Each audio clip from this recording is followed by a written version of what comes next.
Pagbasa mula sa aklat ni Propeta Jeremias. Ngang pasimula ng paghahari sa Huda ni Joachim na anak ni Josias, tumanggap si Jeremias ng pahayag mula sa Panginoon. Tumayo ka sa bulwagan ng templo at magsalita ka sa mga naninirahan sa lahat ng lungsod sa Huda na naparoon upang sumamba. Huwag kang maglilihim ng anuman. Baka sakaling sila'y makinig at tumalikod sa kanilang masamang pamumuhay. Kung magkagayon, pahihinuhod ako at hindi ko na itutuloy ang parusang inihahanda ko sa kanila dahil sa masasamang ginawa nila.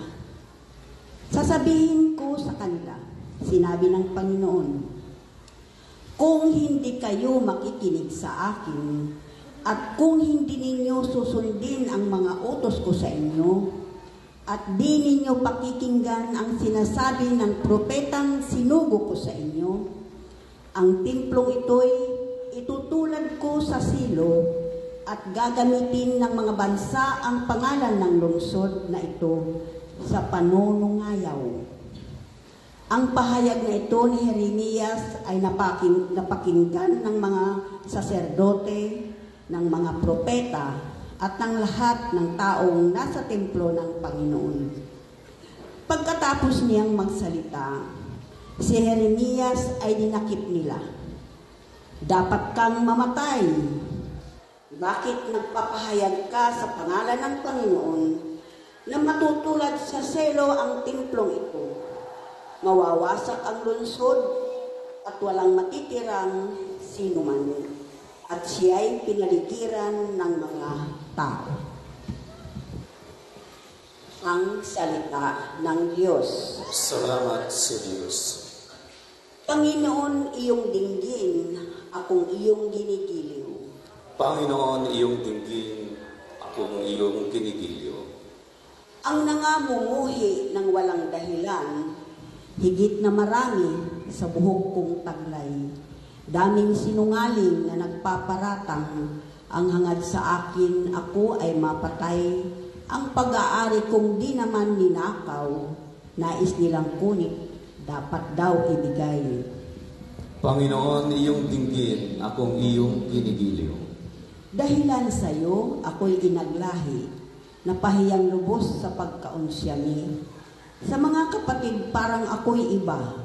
Kasambahay ko na'y di ako kilala. Ang pagmamahal ko sa banal mong templo, matinding-matindi sa kalooban ko, sa aking bumagsak paghamak sa iyo. Panginoon, iyong dinggin, akong iyong ginigiliw.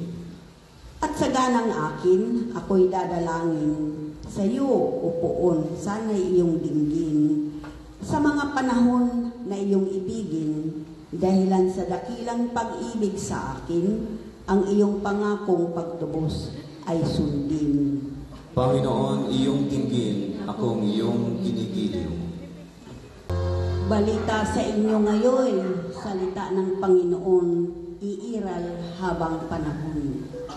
Sumainyo ang Panginoon. At sumainyo rin. Ang mabuting balita ng Panginoon ayon kay San Mateo. Papuri sa iyo, Panginoon. Noong panahong iyon, umuwi si Jesus sa kaniyang bayan at nagturo sa kanilang sinagoga. Nagtaka ang mga nakarinig sa kanya. Sabi nila, saan kumuha ng karunungan ang taong ito? Paano siya nakagagawa ng kababalagan? Hindi ba ito ang anak ng karpentero? Hindi ba si Maria ang kaniyang ina at sina Santiago, Jose, Simon at Judas ang kaniyang mga kapatid na lalaki? At dito nakatira ang kaniyang mga kapatid na babae, hindi ba? Saan niya natutunan ang lahat ng ito at ayaw nilang kilanlin siya. Kaya't sinabi ni Jesus sa kanila, ang propeta ay iginagalang kahit saan liban sa kanyang sariling bayan at sa kanyang sariling sambahayan. At dahil sa di nila pagsampalataya, hindi siya gumawa roon ng maraming kababalaghang. Ang mabuting balita ng Panginoon. Pinupuri ka namin, Panginoong Jesucristo. Magsiupo pong lahat at pakinggan po natin ang humiliya. Magandang hapon sa inyong lahat. Magandang hapon, Father. I am not yet ready to preach to you in Tagalog. Again, I had to switch over to English. I'm sorry, but Word of God is very active and alive. You will understand at least something by God's Spirit. On this first Friday of August, we gather once again to thank and praise God for His constant love, providential care and protection. And so let us continuously love and trust God. In the Gospel reading that we heard just now, we hear how Jesus was not accepted in His own country. And so Jesus says that what we heard is, let me try to read. Ang propeta ay iginagalang kahit saan liban sa kanyang sariling bayan at sa kanyang sariling sambahayan. So he is not accepted in his own country. And so in the Old Testament, when we read, we know that the prophets are the voice of God. What God says, they just tell to the people. Sometimes it can be a very stern warning to the people. Sometimes it can be a loving exhortation to the people. But most of the time we see prophets speaking directly to the people. Prophet does not concern whether you will accept my message or not. He will, because it is God's word. Sometimes it can be very offensive for some people. Sometimes it can be very understanding to the people as what God would tell them. So that is prophet. And so there is a great Jewish theologian by the name Abraham Joshua Heschel. He would say that a prophet is someone who feels the feelings of God. A prophet is someone who feels the feelings of God and then speaks out of that experience. And so a prophet looks at the world as it is, what is wrong with the world, what is right with the world, and so he will interpret the reality that is outside there in the light of what God says in the scripture. And that is the role of the prophet. And what is, when the prophet plays this particular role for courageously speaking out, what do they get in return? They get opposition. They get a lot of abuses from other people.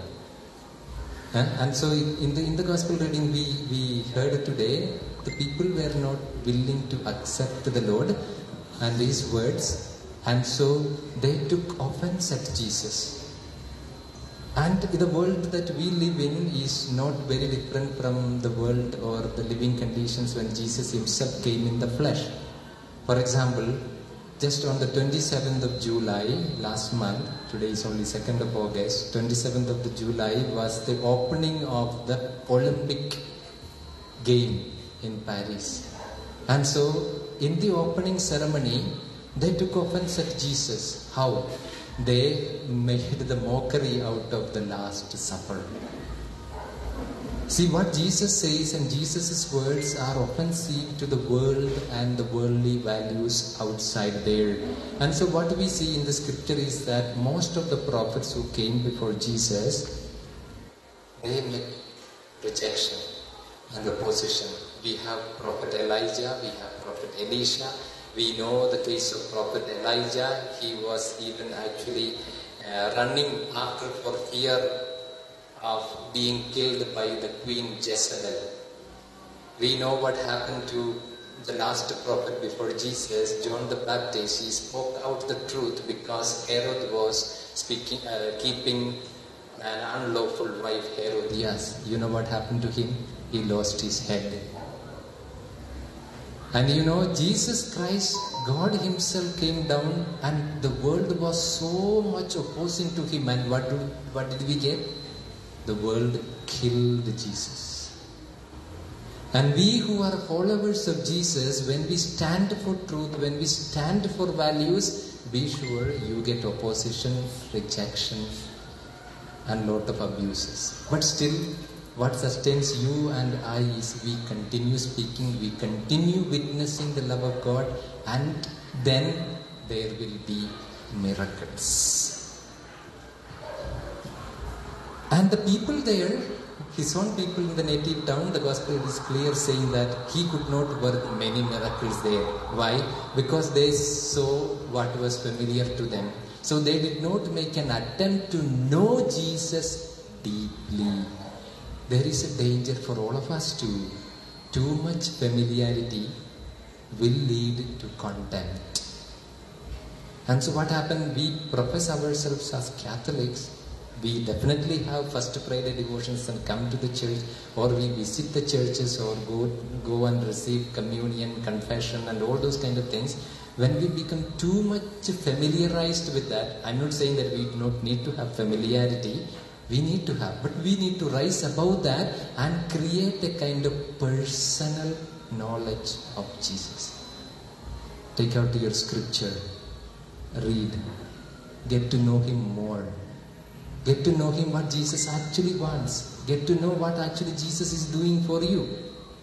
Then, when we work out of a personal knowledge and that personal intimacy with the Lord, the familiarity part will give way, and what will sustain is the intimacy part of Jesus. And then we will get to see miracles. And I tell you my personal story. When I was a student in the class, maybe grade 7 or even lower than that, my teacher always used to compare the students' performance. Sometimes she will put up, my teacher used to put up those who are very good at studies, and they will put up and then they already prophesy the future of that particular, oh, you will become a very good fellow in the future. And you fellow, I know who you are. Oh, your father is an alcoholic, your mother works in a very normal thing, right? So they don't tend to see the greatness of a human person. But now when I go back home and see my teacher, sometimes I do not know what she thinks, but I just embrace her when I go home. But definitely the treatment that I received, she could not see the greatness. She could not see a future priest in her class. Right? So most of the time, we people do not appreciate the people God puts us to live with. For example, in your family, your husband or your wife and your children, we see what they do. Maybe sometimes very mischievous, but in that particular person, that small little child, or your not so good husband or not so good wife, what is their greatness is there is Jesus is residing in him or her. And in a way, in a degree that particular person responds to God and His action, they will grow. And that's how we get to see miracle. Mother Teresa was a foreigner. She came to India. And she saw Jesus Christ in the poor. And the greatest miracle that we get to see is she is declared as a canonized saint in the Catholic Church. Because she could see the greatness and dignity and value of each individual human person. She does not distinguish between who is poor and who is not so poor, who is rich or not who is very much rich. What she sees is God in that particular person. The greatness that God bestowed with. And so we need to see in our family the persons whom Jesus gives us. Your children, your grandchildren, your neighbors, they will be great one day because of God's grace. That's what Jesus is trying to tell us. And lastly, Jesus tells the reason why Jesus was not able to perform miracle. Why? Because people lacked faith. People lacked faith. Faith is not something that we can buy in the market for 10 pesos or 500 pesos or 2,000 pesos. It is a gift that God gives when we respond to Him. Faith is actually a response to God. Just like Abraham responded when God called him, "Hey Abraham, come out from your own country. Come out. Go to the place where I show you." The response of Abraham was closing his eyes, trusting in a God who called him, trusting in the promises of God, and that is faith. And he knew that God will bring to completion what God Himself has promised. Do you and I believe in that? I set out, yes, that's good. If I set out to respond to God, Lord, I am a priest now. Lord, you have given me a little faith. Increase my faith. I will continue to walk and lead your people. What will God give? He will continue to work miracles in your life. And that is what you get to see. The people in the town of Jesus Himself could not see miracle, could not experience what Jesus did because they lacked faith. Because they lacked how to properly respond to God. May you and I today be given the grace to properly respond to God, and more importantly, when you get back to your homes, know that the persons who is put in your home are great people, created in the image and likeness of God, and God will raise them up just as God raises you every day. And so let us accept these truths in faith by making the sign of the cross in the name of the Father, and of the Son, and of the Holy Spirit. Amen.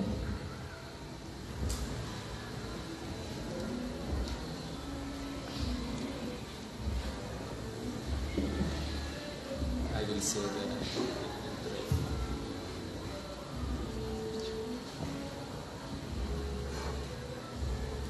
Tinanggihan si Jesus ng sarili niyang mga kababayan.